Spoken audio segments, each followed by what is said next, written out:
Hello there. Hello, all you happy people. My name is Grant. This is Grant Loves Books, and I think I love them a little bit too much. Fanatical book hoarder. And there's nothing wrong with that, except that it's a terrible fire hazard, but let's not mention that. Today, I'm going to be making a video packing up some books because soon enough, we're going to be moving to Japan. I don't have the room on my bookshelves for more books, so I've taken some books that I've read and want to keep or have not read but might think that I will do at some point in the future. I'm going to put them into this shoebox. I'm going to wrap it up with tape, and I'm never going to look at these books again until I reopen the box in the future in Japan. Japan, not a country known for its roomy, spacious accommodation, but there's no possibility we could live in a place smaller than this. All right, so let's put these books in the box. Wow, starting with a fantastic book, Julio Cortázar, Hopscotch. God damn, I love this book. I've read it once. The amazing thing about this book is that you can read it the standard way, page 1 to page 565, or this schedule for you to read the book in this order. So you should first turn to chapter 73. And you go to 73 and you start there on page 383. All right, and you read that. And then it tells you to go to number 1. And that's how you read Hopscotch. The first time I read it, how did I read it the first time? Did I do the hopscotching or did I read it cover to cover? That's right, I'm boring. I read it cover to cover because that's how you read books. But the next time I read this, I'm going to read it the jumping around way. I always do have to applaud the originality of an artist who needs to create something in a new style. I bought this when I came back to Canada, and I was watching a lot of YouTube, a lot, still do. I discovered Better Than Food, Cliff Sargent talking about books, and he said often this was his favorite book, and I think it's a piece of trash. Mr. Sargent, your favorite book is a piece of trash. I'm not a big mustachio intellectual like Mr. Sargent. I just love to read. I love a good story, interesting characters. I love a beautiful style. I love the succinctness. I love the information that needs to be inferred beneath the surface. And this kind of stuff, I think, is for pretentious masturbators who like to say, oh yeah, this is what I'm so fond of. And if you do like this, if this is your favorite kind of a thing, okay, you must be unbearable to live with, but, you know, it takes all kinds to make a world. I do have a lot of respect for his taste in literature and his opinion. Not as much as I once did, after reading this particularly. So I'll keep it and I'll read it again. Maybe it will make a breakthrough with me, but you know, when I was a high school student, the intellectual kids who wanted to be really pretentious, they would carry around a copy of Zen and the Art of Motorcycle Maintenance. That was the intellectual book. And it was funny because then I went to Europe and I was living in Budapest, and there were the same kind of people, but they were carrying around a different book. Like the real clever ones who wanted to let you know how clever they were carrying around The Master and the Margarita by Bulgakov. And it was funny because it was just the same pretentious arrogance in, you know, but with the European setting. Muriel Spark, Loitering with Intent. I read The Prime of Miss Jean Brodie by Muriel Spark first, which is her best novel, plain and simply. And it was so good that I've been desperately trying to find another Muriel Spark book which comes close to The Prime of Miss Jean Brodie, but unfortunately none of them do, and some of them are rather disappointing. This one is almost 50% of the way. I want to keep this one and give it another read, but nothing will top The Prime of Miss Jean Brodie. Like, if you are on a time limit and you can only read so many books per year and you want to read one by Muriel Spark, it has to be The Prime of Miss Jean Brodie and nothing else. You know, for people who've just got so much idle time on their hands, who can afford to read all of the secondary, subsequent, tangential material. My little coffee today. Yeah, okay, I'll try to read the other stuff as well. But let's get on to the other books. Why am I talking so much today? Because you always talk so much, Grant. You never shut up. Love in the Time of Cholera. This was the good one, right? Like 100 Years of Solitude is the one that's a pain in the ass to read because all of the men have the same name. But this is the good one, yeah? Just one of those books that's always nice on the shelf. Who knows? You know, like it's always there. It's like you've always got some mustard in the fridge or some green tea in the back of your cupboard. You know, it's just something you always have. Oh man, am I really gonna keep this one? The Bottle Factory Outing by Beryl Bainbridge. It's funny in that 1970s, in literature, there's that darkness, that evil, that hidden beneath the surface horror. Mostly funny, but with violence and just weird stuff happening. Will I really keep this one? I'll tell you what, we're gonna have a book lottery today. I'll send you one of my magazines and I'll send you a selection. This will be one of them. If you want this, I'll talk more about it at the end. If you really want this, I might send it to you. How about that? And this. This is Timothy Finlay, The Wars. This is a Canadian novel that I had to read while I was in high school. I've read it again since. There was a period where I was rereading my high school literature, and all of them were surprisingly excellent. This is about the First World War. I don't know a lot about the First World War, and hopefully one day I will, and I can read this again and it will be a little bit more clear. This book is always very vague in my mind. I don't know how much I really enjoy it. You'll see, I'll probably be taking a lot of Canadian books with me because not that I love them so much, but that they are just impossible to find outside of Canada. D.H. Lawrence, The Complete Short Stories. Well, for the guy who wrote The Rainbow and Women in Love, this seems to be a rather suspiciously slim volume. Okay, he wasn't known as a short story writer, was he? This will also be included in the book lottery. Osamu Dazai, No Longer Human. Well, I am moving to Japan, and I did not enjoy this book very much. I did a review of this book and should have sent it to someone who won the book lottery. I think I spoke to them and they said, yeah, no, not so interested in something like that, because my review wasn't particularly glowing. Because it was just too bleak and depressing and poor me, god damn it. I'm such an alien in this culture. Oh, goodness darn it. Yeah, we all feel that way. And we wake up and go to work the next day. Everyone feels that. But I'm moving to Japan, so, you know, maybe I'll read it again once I get a really firm grip on the Japanese character. What is this?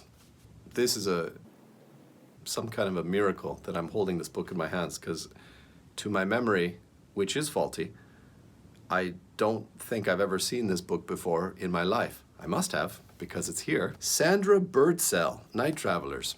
I wonder if she had to repeat her surname very often. Sorry, Sandra what? Birdsell. Birdsell. Short stories. The Flood, first story in the collection. Maurice Lafreniere stood on the fire escape on the south side of the hotel and looked with awe at the litter-strewn lake which spread out where the town had been only 2 weeks ago. My God, he said, because he needed to hear the sound of his own voice. He felt abandoned, as though he were the only remaining human left on Earth. Across the street, I have to read the next bit. A chunk of dirt-riddled ice battered against the Bank of Montreal. So funny with Canadian literature. Like, do we have to do that? The Bank of Montreal? Like, do we have to, like, put it right under your nose and say, there's my Canadian passport. I just said the Bank of Montreal. The funniest thing in Canadian literature that I really love, there's one difference in vocabulary. Like, you know, we have a sofa or we have a couch. But in Canada, we call it a Chesterfield. You know, let's go and sit on the Chesterfield and watch some television. And I know for American people, that is like bonkers. So I'll put that in the box. I'm actually tempted to put this back on the shelf to give it a try. Never mind. The Road by Cormac McCarthy. I really don't want to read this again. Maybe Matthew will want to read it one day. I think I've read it 3 or 4 times. That's more than enough. The 42nd Parallel. Oh, there's pictures. That's why I like this. So this is the first volume in John Dos Passos' trilogy, which is called USA, the USA trilogy, and this is the first one. The 42nd Parallel is the first one in the series, 1919 is the second one, and the third is The Big Money. And this trilogy is the greatest thing I've ever read. I know I also say that about the Alexandria Quartet, but both of these series of novels that comprise a trilogy or a quartet, they are so far beyond anything else I've ever read in terms of enjoyment and like intellectual style. It's not really good to have one. Oh well, sometimes it's just nice to have them, right? And you say, yeah, I should get that whole series and read it again. Just having this on the shelf will provoke me to read the series again. But I'm not putting it on the shelf. I'm putting it into a shoebox and mailing it to Japan. The Eighth Day by Thornton Wilder. A friend of mine, Dex, Arizona, he came over. We were going to play some cribbage for his birthday, because he always loves to come over on his birthday so I can severely kick his ass playing cribbage. Oh man, when it comes to cribbage, I'm vicious. And he brought me this. I don't know why. He just somehow, he looked at that and he said, Grant will like that. And he brought it over, this antiquated copy. Although I do always like those red pages. Thanks, Dex. Maybe I'll read it. Now, I think this is a Canadian thing. No, it can't be, because it won the Pulitzer Prize. The Shipping News. Winner of the Pulitzer Prize, so that means it's not Canadian. Why are you so big on Canada today, Grant? I'm not. As I mentioned, I'm just getting a good supply of Canadian materials for my Oriental exploits. Just looks so boring, and it's got this goddamn Hollywood cover. I like her very much. I think she's a great actress. What did I really like her in? Very much. Everything. Every time I see her, I think, yeah, the movie's going to be good if she's in it. La la la. Cousin Bette by Balzac. Wasn't this also due to be sent away as I don't know. Well, sometimes when I do the book lottery, people say, well, it's okay. I don't really want the book, but I do want your magazine because the magazine's so good. Not my favorite Balzac, but Balzac is always wonderful to read, but just not the best one I've read. Good, but fair. I've never read this. And it seems like everyone else has, and it's kind of funny that I just persist in not reading it. Oh, I remember this one because this one is such a peculiar selection. So this is a memoir. It's actually two memoirs called A Cab at the Door and Midnight Oil, two autobiographies by V.S. Pritchett. Now, I've never heard of V.S. Pritchett. I don't know who he is and what he's doing writing the story of his life. Something about it. I mean, it just seems so British that I picked it up. I know I got it for $1 in some charity shop. V.S. Pritchett moved 18 times before he was 12. Okay, that's good. And grew up in an old Edwardian England, torn between his father, a cock sparrow, walking in and out of jobs with the bumptiousness of a god, and his sulky, moody mother, either laughing or in tears. V.S. Pritchett propels the reader onwards in the second volume of his life into the Paris of the 20s. Great. War-torn Ireland. Great again. And Spain. Why not? He describes, too, his fight to gain recognition as a young writer and finally the death of his parents. But again, I don't know what he's written aside from this. I don't know this man's name anywhere, anyway. What the hell why am I keeping this one? I'm not going to keep this. I'm going to take this to one of those charity libraries. The Bone People by Carrie Hulme. This was on my TBR for 2023. I guess I hated it. I didn't say that in my review, but over the past couple of months and picking this book up again and asking myself, would I want to read this again? The answer is a resounding, fuck no. No way would I want to read this again. Apparently when she sent the manuscript to the publisher, she stipulated that there will be no editing of the manuscript whatsoever. It must be printed as it stands. And the publisher, God knows why, went against all the tenets of the publishing literary world. Said, okay, miss, we'll just publish it as is. And yeah, and we get this monstrosity. It did win the Booker Award in 1985. Having this the winner really sort of drags down the prestige of the Booker Award. This book was a tedium to read. She studied Aikido So she tells us she could easily take on 6 men at a time. It's silly. I'm not going to include this. I'm going to take this to the library. All right, everybody. If you have watched the video all the way to the end and you would like to receive one of these, like at least these 2 books have the benefits of being quite skinny, so I should be able to mail these cheaply. Write to me at grantlovesbooks@gmail.com and say, Grant, wonderful job as usual. Please keep going with the videos. We love it. We love it. We hang on your every word. I would love to receive a signed copy of your magazine, The Friend from Budapest, because it's full of your deviant, salacious exploits from Eastern Europe. And tell me which one of these you want. And I will send you my book and I will send you one of these. Because I'm going to send this shoebox full of books to Japan. And that's going to be expensive. Good Lord, won't it be? I'm going to be doing a couple more of these because I just need to lighten the bookcase. It's getting a bit ridiculous, and I know I will be happy in Japan when I open this box and be like, oh yeah, good, good, good. I've got these books to read. If you want those, write to me. I'll mail them to you. Not all of them, 1. Don't be greedy. I'll mail you 1. And I've got quite a lot of these magazines left, so please write to me and ask me, Grant, send me one of your magazines, because I need to get rid of those as well. Why did I print 100? I should have just printed 25. All right. Goodbye. Get out of here. Watch something else.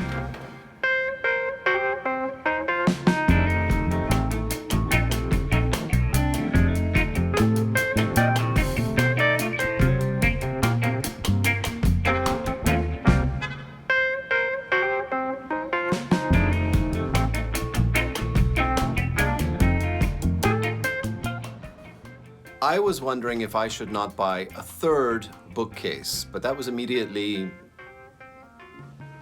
rejected. There's no possible way. We live in such a tiny little apartment. There's no space for we hardly have the space for these 2 that are behind me. Trust me, like they get in the way. You know, we've got a 15-month-old baby running around, and he is, wow, he's as active as a monkey holding a snake. In 2.5 months, I will be finished my university experience. I am going to be applying for a master's degree in creative writing. Why? Well, because I'm old and I've always wanted to write a novel.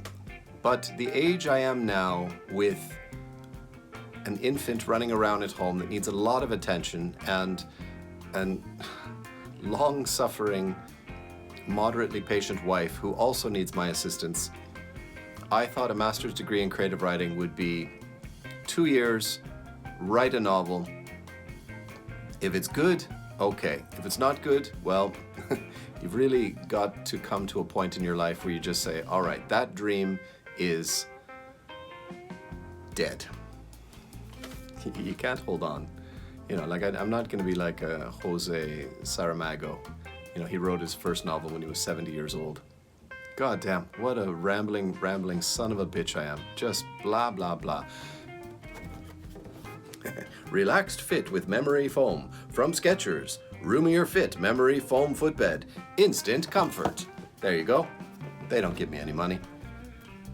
And I hated those shoes anyway. I had to buy those shoes because I was working as a bartender. Oh man, they were the ugliest thing in the world. $90. God, for some plastic and rubber. Oh, can you hear the refrigerator? Has that been going on the entire video? Oh, fuck. All right, that just demotivates the shit out of me. All right, that's the end of the video. You know, just the fact that the refrigerator's been making noise for the last, I don't know, however long this video is, and we're gonna hear it. Surely you're not watching the video anymore with that fucking noise in the background. God damn it. Usually I turn the refrigerator off, and then most of the time I forget to turn it back on, and then the ice cubes are all melted.